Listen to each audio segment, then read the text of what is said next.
Yeah, and I don't want to look back at my wedding picture and just see your picture sitting there and everything.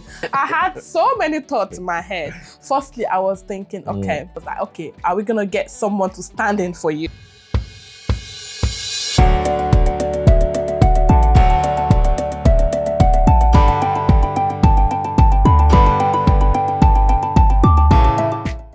Hi everyone, welcome back to Thrive with the Bomides. And if you're new here, I am Felix. And I'm Olanike. And we are really delighted to have you join us. Our channel is about helping individuals grow, thrive, and find healthy balance. We are also about supporting good parenting, providing those parenting strategies that we feel works for everyone. We are also healthcare professionals, and on this channel, we'll be talking about mental health and physical health tips to help us thrive as an individual.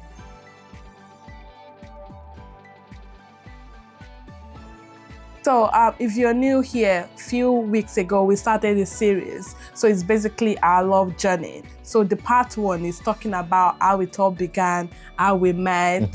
And the part two, we talked about the commitment, the obstacles, the challenges we faced when we newly started dating. And the part three is the proposal story. Yeah. So how the proposal went, few moments before and after. So thank you again for joining us for this fourth part, which is the concluded part of that series. Yes, absolutely. So if you haven't watched our part 1 to our part 3 before sitting down to watch the part 4, please find a video. It's going to be among the videos in our channel. Try to watch it because it will then give you a good understanding of where we started and where we are. Yes. And just so as my wife had rightly said, on today's episode, we'll be talking about the marriage. Yes. The marriage life, what led to the marriage, the wedding proper, and after the wedding. Yeah. Absolutely. And this is a topic that oftentimes when we talk about it, it kind of makes us feel a bit emotional. Yeah.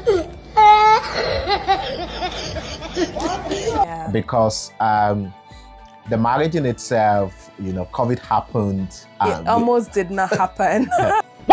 Yeah. It almost did not happen. So, like where we concluded the part 3, talking about the proposal. So a few months after that, we traveled to the UAE, the United Arab Emirates, where we lived for about 2 years. Yes, that's right. So during that period, that was when we started like growing together. We became closer than ever during that period. So we started planning our wedding, basically. Yes, we did. And I remember that the first wedding we had was a Lego wedding, which we did at the Nigeria Embassy in Abu Dhabi. Yeah, you want to tell our audience more about it? Yeah, that's right. So at that point, we felt we needed something to kind of seal each other together in a way. Yeah. So we did plan. So basically, we needed like consent from parents and from friends to say we can go ahead with the wedding. So we submitted all our documents, and then we picked a date, and we had like few friends and family join us, and we did the legal marriage in the embassy in Abu Dhabi. It was really a very sweet and intimate session. It was. We were with like the embassy officials. They were really happy for us. It was really a lovely moment. And afterwards, we just had dinner at the lovely restaurant. I can still remember that. Do you? Yeah. I think it was at like an Indian restaurant. Was it? I think. Yeah, it was an Indian restaurant actually. Yes, it was. It so was that was roughly around October 2019, was it? Yeah, yes, October 2019. Yes, so we got married legally at the embassy October 9. 2019. That's and right. we had few friends. It was really nice actually, and we're going to put the pictures in this video so you can see some of the pictures from the wedding. Yes. But following up from that, so after that we were living together. We were now married, so to say. In the face of the law. Yeah, in the face of the law. But I think what was missing was the traditional part of our bringing of the families together. And if you know, like African people, even every other culture, it's really important that you have that kind of traditional, cultural wedding to see both families together. They get to meet each other, they get to discuss things, get to know each other. It's really important. So that was kind of missing from it. So even prior to getting getting legally each, we already planning to looking at when we can have this wedding. Yeah. But we just felt that doing something at that point would really help us. So that was why we went ahead with the legal marriage. So we're already planning having to consult family members about potential dates when everyone is probably gonna be around. We don't want anyone saying, "Oh, I'm traveling, I'm not gonna be around at that time." Yeah. But then sadly, COVID struck. Hey! Hey! Mess up, oh, mess up. That was end of 2019. So before you go there, Felix, so that was like an unexpected obstacle. It was actually. It was. Because prior to that period, so like I said, we already started planning things. And you know, as the lady, I already got vendors involved. To the point, we probably I deposited for almost all my vendors. Like the event center, the makeup, the dress, everyone. It was really like, I was really on. And I love to plan events. So I was really fully on it. So we already got that sorted out. Then the unexpected obstacle, COVID, happened. Yes, COVID actually happened. And it wasn't actually the best time of our lives because, yes, we were healthcare professionals and we understood what our professional role were as per COVID. But then we had a life to live, you know, like anybody else. And so, when COVID started, I think it started, was the end of 2019, beginning December of 2020. 2019. Yeah. So at that point, I can remember we already had dates in mind. We already had dates. Actually, we've picked a date. We've picked a date. We've, like I said, we've deposited, we've sealed it out. So we picked May 2020. We picked, so our initial wedding day, which was to go back to Nigeria to have our initial traditional marriage and the church wedding. Yes, and the church wedding. So it's usually like a 2-day event for most cultures in Nigeria. So we had picked the Friday, a Friday in May. I can't recall the exact day, but it was May 2020. So we had a Friday, which was like the the engagement, you know, all those kind of stuff.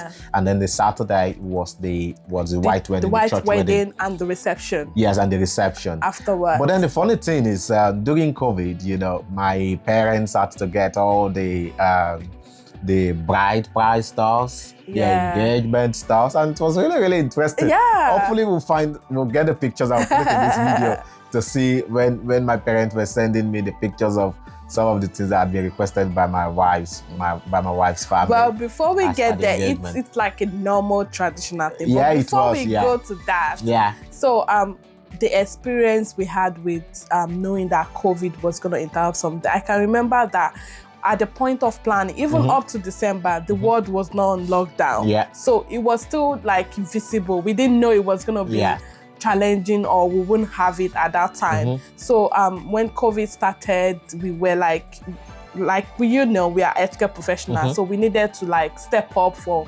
our employers. So we needed to stay apart through that period. So it was really emotional because I felt like someone that was getting married to, someone that I needed to like stay in contact with for a while is like just away from me, I guess. So initially it was so emotional, but thankfully the work I was doing then was kind of inspiring. So it was like making a difference in a world that was on lockdown. So it kind of counteracted the effect of my emotions then. So we had to stay apart for months. Oh yeah, we were apart for months. I remember wearing PPEs and stuff. Oh dear. COVID was one moment, and I know in millions of people's lives that nobody wants it to happen again, because for us, it was really, really, really, really challenging, you know. And I know there are people, sorry to cut you, people out there that had it worse than us. But it's just that we're just saying how it affected us at that time. So we needed to like look into postponing the wedding, downsizing, contacting the vendors, and like, you know, most Nigerian vendors at that time, everyone was really affected. So in a way, it affected them. So there was no like possibility of you getting your deposit back, or possibility of you saying that you're no longer interested. So it was something that you need to like work with. Everyone was just winging it at that time. Exactly. So it was quite challenging. But we just found a way around it, I guess. Yes, we did find a way around it. And in all fairness to the vendors, you know, they also understood, you know, jobs were stuck. The jobs were stuck. Vendors were not getting jobs because COVID had happened and stuff like that. So we had to make that tough decision to move our wedding from May to December 2020. And I'm going to say one or two things there. You see, the first thing that happened when we decided to move the date was, all the emotional roller coaster. You know, the sadness as to we could have had this done and just take it out of the way and move on with our lives. But then the beautiful thing was that we were doing something inspiring as well. So we were saving lives, we were supporting loads and loads of people.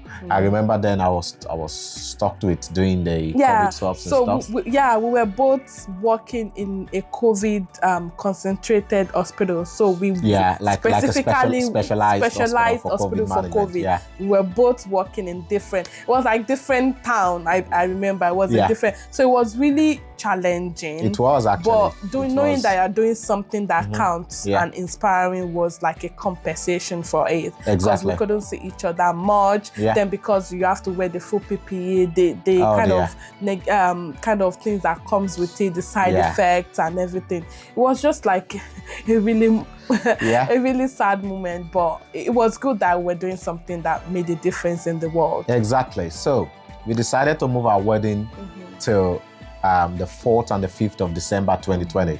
So before you go, before you go on with that, in your own opinion, how would you say that we stayed positive together to support each other through that time? Well, communication was key. Obviously we were married. We were already legally married in October 9, 2019, and this is 2020. So we didn't have a choice than to communicate, and we only had each other then. So that was our we only responsibility. had each other. And the fact that obviously if you need to leave we had to lodge in a place from our employer. So if you needed to live there, you needed to be quarantined for some days before you can go and see someone. So the communication using video calls was really key. So we're on top of communication. We're on top of it. And then we did like little gestures like eating together virtually, stuff like that, because it was kind of a very lonely moment. Because we were segregated and isolated in a way. So staying together, staying strong together was like highlight of the moment. Trying to keep the communication going and just encouraging each other. Because I remember that some days that are really tough, that I would go to work and see people that are really affected with COVID, and they even deaths actually. And deaths, I was gonna say that. So it was really very sad, and seeing the news, things that are happening, was really sad. So we had each other to like inspire each other, to keep each other going. Absolutely. So it was really important that there was someone there for you at that time, even though we couldn't be together much physically. So we made it up with like calls and virtual meetings, I would say. So that was how we tried to stay positive. It wasn't the best moment, but it wasn't the worst moment, if I could use that. Because mixed emotions. It was mixed emotions actually. So we tried to stay in touch. We communicated. We had virtual conversations together. Just try to stay positive, basically. And so now, coming to the wedding, December 4 and 5, 2020. Do you want to talk more about it? Yes. So at the time that COVID, there was like the countries were relaxing the COVID rules and everything. At that point, I remember you only needed to like do swabs before you travel, and when you get to where you're going and travel back. So we said, okay, we're gonna pick a date. So the plan was that we're gonna get to Nigeria, get married, and get off Nigeria because we didn't want like being locked down in Nigeria at that time. And that was when we're planning to move to the UK also. In 2020, I think towards the second quarter of 2020, we started thinking of migrating to the UK.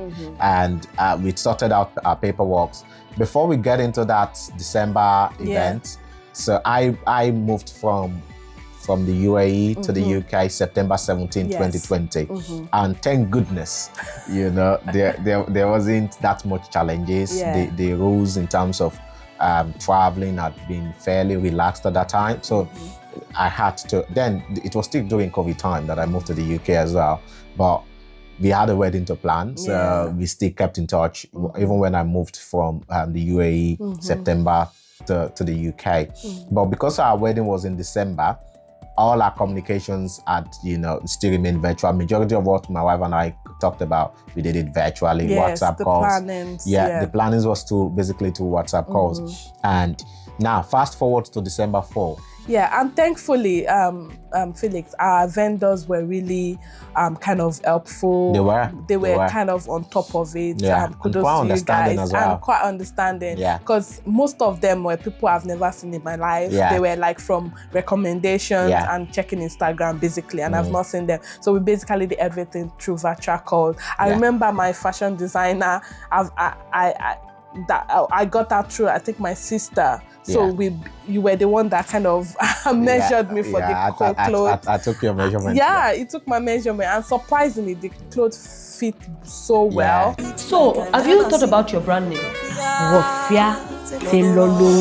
really nice. It was really nice, actually. Yeah, and even my wedding gown, I just checked online, sent my measurement to the vendor, and everything was just really perfect, you know. So fast forward to planning. So our plan was that we get to Nigeria, and at that time I already got my visa to the UK too. So the plan was that I go to Nigeria from UAE, you come from the UK, and we both move back to the UK together.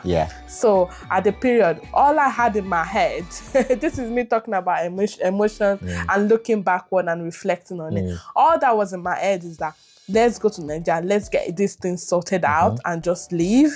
And then at that time, I was already missing my family. So I left like 3 weeks, I think, 2 to 3 weeks before the wedding. Yeah, you left, I think, mid-November. Mid-November, and the wedding was first weekend. I mean, she left the UAE to Nigeria mid-November. Yeah, so I had like 2 weeks-ish to plan physically. Every other thing was done virtually. So I went there. At that time, it was like tying the knots, getting to fit my clothes, and just looking around. Everything was already in motion at that time. So I remember that when we were booking flights, oh God, that's funny. When we were booking flights, we were just like, okay, we needed to leave as soon as possible because we needed to go back to work, and we're not sure what COVID rules were changing. Everything was just changing daily. You're not sure of what the to expect. are, so we just said, let's just book a ticket for leaving early. So getting back to the wedding, so we had our traditional wedding on Friday. I think it was in the evening. So you got back from the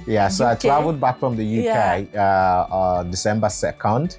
That was on third was a Thursday, and so Wednesday. So December 2nd, 2020. So that was like 2 days. So I before traveled the traditional wedding. I got 2 days. into Nigeria 2 days before the wedding. And it was tense for me. It was tense because I remember just thinking, what if, and because obviously things were not certain at that time, what if you couldn't make it? What was I gonna do? What were you gonna do actually? I had so many thoughts in my head.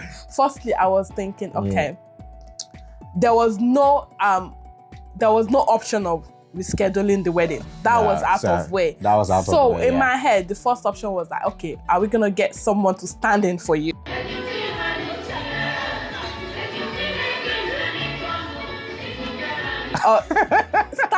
Getting someone to stand in for you, I was like, I wouldn't want that. I was like, okay, I might be able to settle down for getting your picture sent there. It wouldn't be the best of circumstance, but I wouldn't mind because we already got married legally. That I wouldn't mind, but I don't want it because obviously it's not something you're gonna do twice. You do it and you're done with it. And I don't want to look back at my wedding picture and just see your picture sitting there and everything. So it was really intense for me. I remember having to follow you your flight. When you got to the airport, did they allow you to board? Have you done your COVID test? Is everything done? Because I was just so actually tense. Following me up back to back. Like then, few minutes, every minute update. Like what's going on? Tell me. So eventually, when I saw him, I was like, okay, now I can breathe. I was like, now I can breathe. And I was just I remember telling my sister that, okay, she asked me, oh, did you follow up on your baker? Is she gonna bring the cake? I was like, the only thing on my mind is that the groom is gonna get to the wedding. That was the only thing that I needed to make sure of. Every other thing can just sort itself out, basically. So thankfully, he was able to make it at the proposed time. And then we had the plan. I think your family came like a day before to my hometown. Yes, So they yes. stayed very close to our home. So we got to meet them like very very closely. Very closely. Yeah, I was gonna say very closely and just like catch up on things. And you were seeing your family. It was really a nice moment. It was really nice. And we had the engagement on Friday, the 4th. Just really, really sweet. We're gonna put the pictures there as well, so you can see. It was really sweet. Thanks to all the family and friends that showed up, even though it was COVID time and we rescheduled. Everyone that showed up, we love you. Thank you for We're indeed grateful. Thank you. Thank you for coming. We're still grateful for that. And my friends that were able to make it, I'm really grateful for that also. So after the engagement, we had the white wedding the following day at the church, my dad's church. We're gonna put the pictures. Very nice. Very nice. Moments also. And afterwards, we had reception at this very lovely event center. The reception was top notch. So we have pictures of that too and videos of that.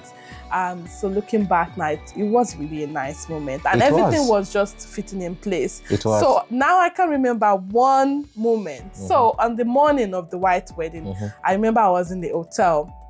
Oh, so this was on the traditional day. Oh yeah, so on the 4th. On the 4th. So I was doing my makeup and I just got a call. Hello, and it was like, oh, it's the baker.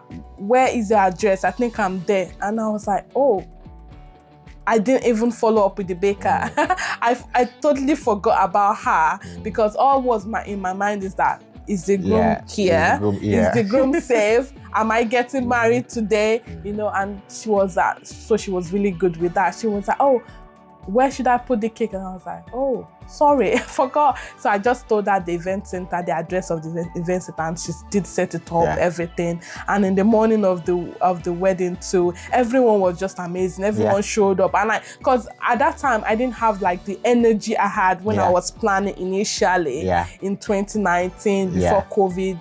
And that time, everything was so uncertain and that things were kind of, little things were like that, seemed ephemeral, like it wasn't as important. So at that time, what was important that we get married? Every other thing, the details about the planning and all of that seems too superficial, especially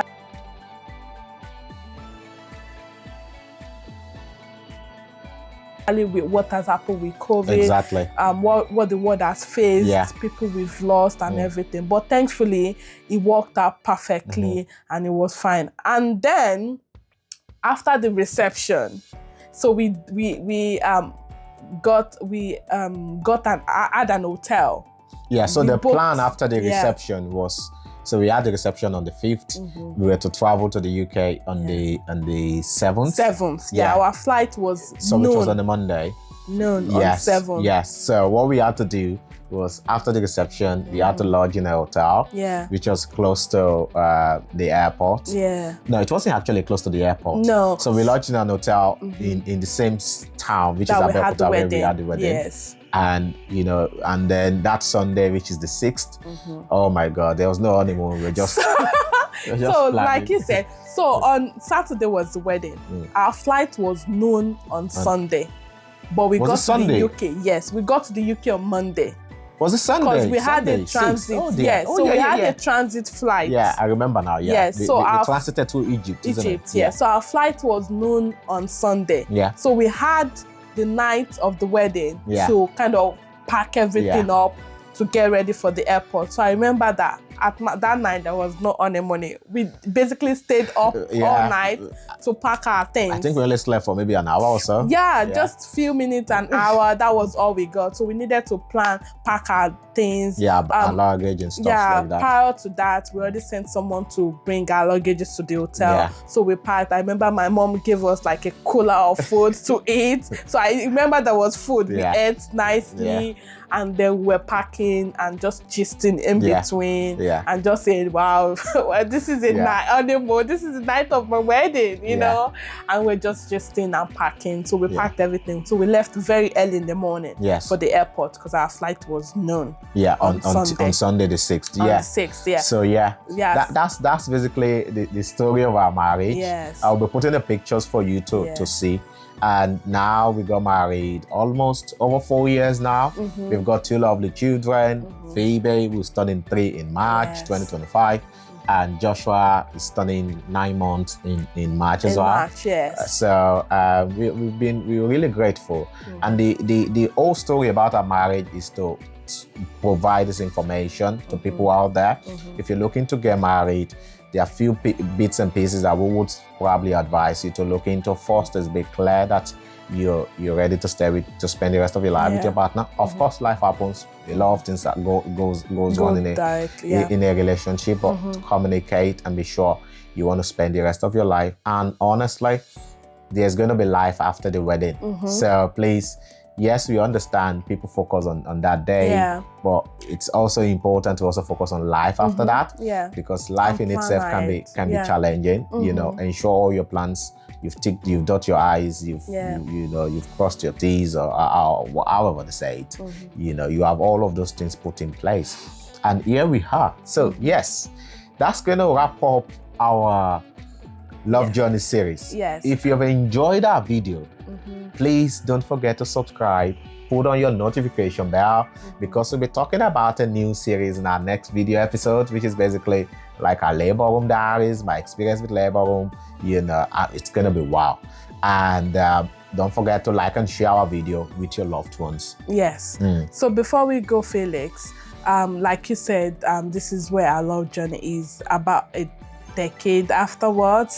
We're grateful to God for where we are, to family, and to each other for staying committed. It's not always a bed of roses. We've had challenges that we might share with you in the future. We've had so many challenges. So if you're out there and you feel like, okay, this is at this time, things are not going the way I want it.